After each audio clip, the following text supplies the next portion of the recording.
if civilization continues, which it probably will, then AI in space is inevitable. I always have to preface that.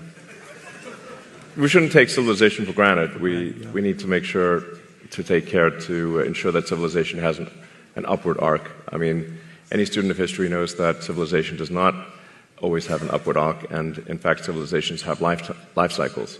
So hopefully we are in a strong upward arc. I think we are for now, but we don't want to take that for granted or be complacent. But the way to think of AI in space is that in order to achieve any meaningful percentage of a Kardashev II scale civilization, where you're using even a millionth of the sun's energy, you must have solar-powered AI satellites in deep space.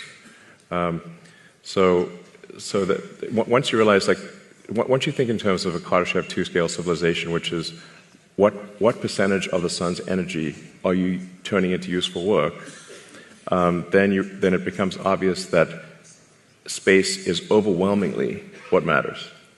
Overwhelmingly, the sun only receives roughly 1/2 billionth of the Earth only receives roughly 1/2 billionth of the sun's energy. So if you want to have something that is, say, 1,000,000 times more energy than Earth could possibly produce, you must go into space. So this is where it's kind of handy to have a space company, I guess.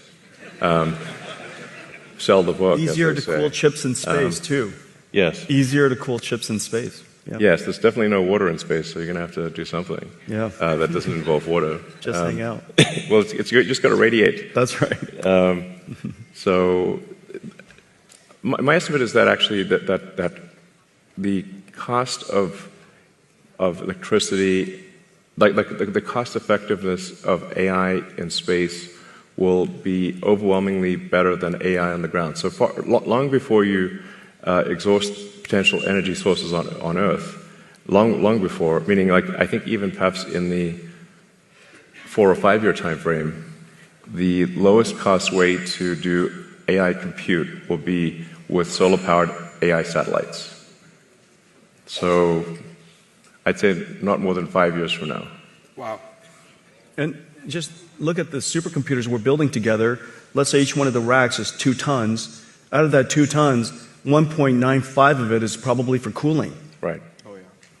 Just imagine how tiny that little supercomputer is, right? Each one of these GB300 racks will just be a little tiny thing. And just electricity generation is already becoming a challenge.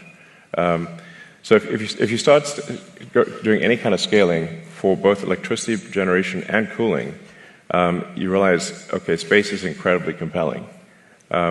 So, let's say you wanted to do, 200 or 300 gigawatts per year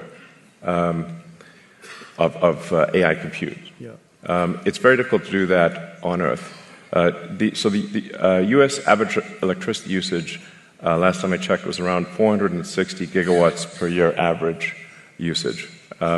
So something like, say, if you're doing 300 gigawatts a year, that would be like 2/3 of U.S. electricity production per year. Yeah. There's no way you're building power plants at that level. And then if you take it up to, say, 1 terawatt per year, impossible. Yeah. You have to do that in space. There just is no way to do 1 terawatt per year on Earth. And in space, you've got continuous solar. You've got you actually don't need batteries because it's always sunny in space. That's right, exactly. And the solar panels actually become cheaper because you don't need glass or framing, and the cooling is just radiative. So that's why I think that's the dream. Yes, that's the dream. So Jensen,